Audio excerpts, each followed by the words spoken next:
Minsan na nga lang kayo magkasama ni Sir Ramir at ni Atty. Mer. Binulabog niya pa. Napakawalang ya talaga ng Patriciang yan. Hindi na po yata matatapos yung gulo, Tinang. Di pa po ba kayo napapagod na alagaan ako? Kailan ba ako napagod sa'yo? Eh, sabi niyo nga po, di ba? Pansamantala lang naman ako na pinaalagaan sa inyo ng tatay ko noon nung nakita niyo ako sa labas ng bahay nila. Pero ang nangyari, kayo na po yung umako ng lahat ng responsibilidad. Tina, kung hindi pa po kayo pagod, kung kaya niyo pa po akong kupkupin, pwede po ba sa inyo na lang ako? Lilet, hindi mo na kailangang sabihin yan. Ikaw ang magsasawa sa akin. Pero ako, kahit kailan,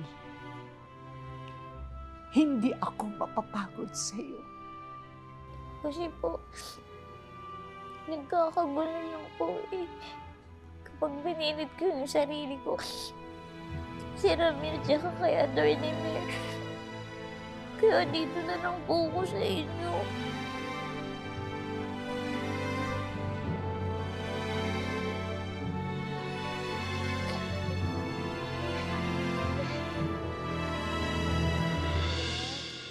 Anak, pwede ba tayong mag-usap?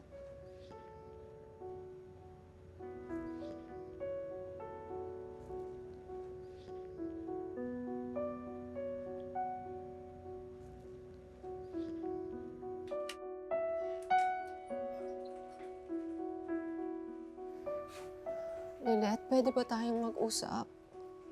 Bakit sumunod pa kayo dito? Gusto niyo ba na pati dito guluhin kami ni Ma'am Patricia? I'm sorry. Kung hindi sana ako nagpumilit kay Ramir na makasama ka sa dinner, hindi sana mangyayari yung gulong yun. Yun na nga, Atty. Mer eh. Huwag niyo nang pahirapan pa si Lilet. Nung papunta ako dito, nakapag-isip ako at may plano ko. Anong plano? Tama si Ces, Lilet. Hindi tayo lulubayan ni Patricia. Kaya sumama ka sa akin, may matutuluyan tayo sa Amerika. Sumama ka na sa akin. Po? Babawiin ko ang mga panahon na hindi tayo nagkasama. Eh, hindi naman ho ganun kadali yun eh. Anak, alam ko, magiging mahirap.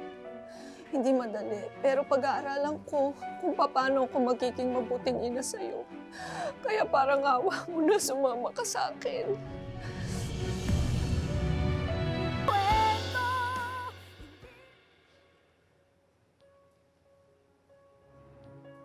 Saan ba ako nagkulang? Saan ba ako nagkamali? I'm just a mother and a wife trying desperately to protect our family. Lalo na ikaw. Hindi lang naman to para sa akin eh. Para sa'yo to, anak, yung ginagawa ko. Mali ba yung ginagawa ko bilang isang ina? No. Hindi mangyayari lahat ng to kung hindi dumating yung Lilet na yun sa buhay niyo ni Dad. Sa buhay natin. Ma'am! At kung hindi bumalik yung malandi at homebreaker na Meredith na yon, pinagsasamantalahan niya yung naghihingalong relasyon namin ng daddy mo. Para agawin niya sa akin si Ramir. Para agawin niya sa atin yung daddy mo. Mom, please. Please, tama na. Nahihirapan din ako sa inyo.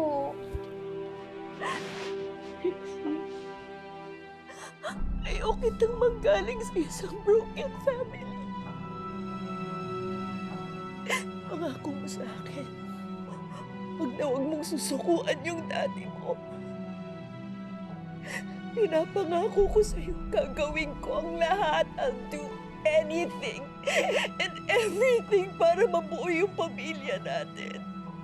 Pinapangako ko yan sa'yo, Trixie. Kahit gaano kahirap, tutuparin ko.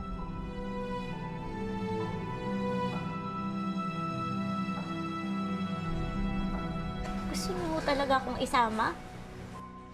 Oo, anak. Ilalayo kita sa lahat ng mga taong gusto manggulo sa'yo. Lalo na si Patricia. Kaya sumama ka na sa akin. Di ba, anak? Yun naman ang gusto mo, na makasama yung totoong nanay mo. Paano ka nakakasiguro na hindi kayo masusundan ni Patricia doon? At paano kung si Sir Ramir naman ang sumunod sa inyo? May pera at connection din si Patricia. Kaya kahit sa ang lupalip pa ng mundo kayo pumunta, susundan niya kayo. Paano kung guluhin na naman niya si Lilet doon? Wala ako doon para protektahan ang anak ko.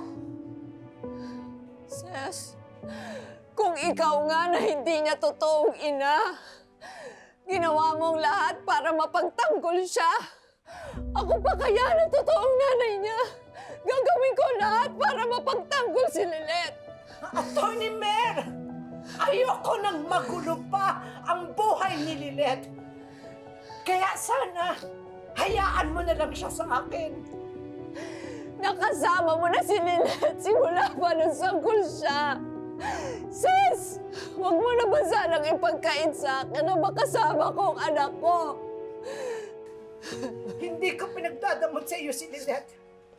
Kaya lang, kada sinasabi niya sa akin na nagugulo ang buhay niya nang dahil sa inyong dalawa ni Sir Ramir, nadudurog ang puso ko.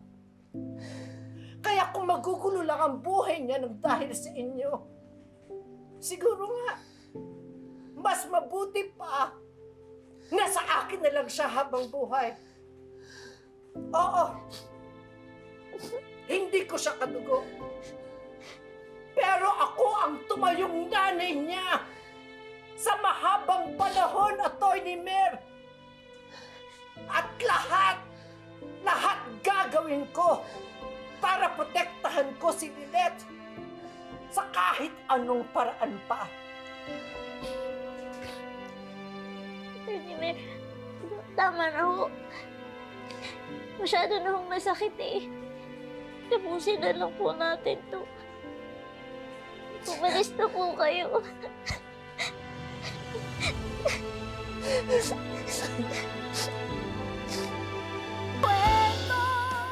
Alam ko marami akong pagkukulang sa'yo. Pero handa akong bumawi, anak. Huwag mo na sanang isara ang puso mo sa akin. Maawa ka na.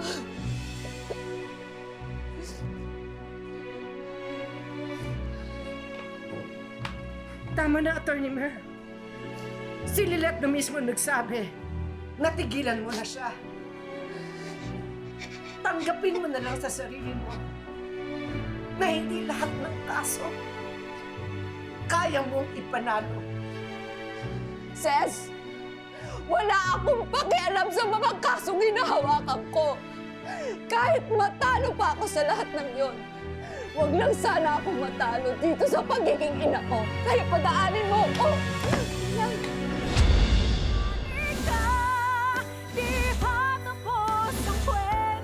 Kung kailangang araw-arawin ko siya, napuntahan para lang bumalik siya sa akin, gagawin ko. Baka na-manipulate lang naman ni Lilet sa ni Attorney Mercedad. Baka mas lumambot siya kapag nakausap mo siya ng mas maayos. Tama na ho. Huwag na ho natin ipilit yung sa amin ni Atty. Kung maaari lang din po, hindi na rin ho tayo magkita.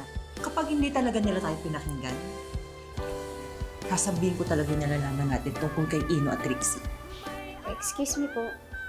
Anong tungkol kay Trixie at Ino?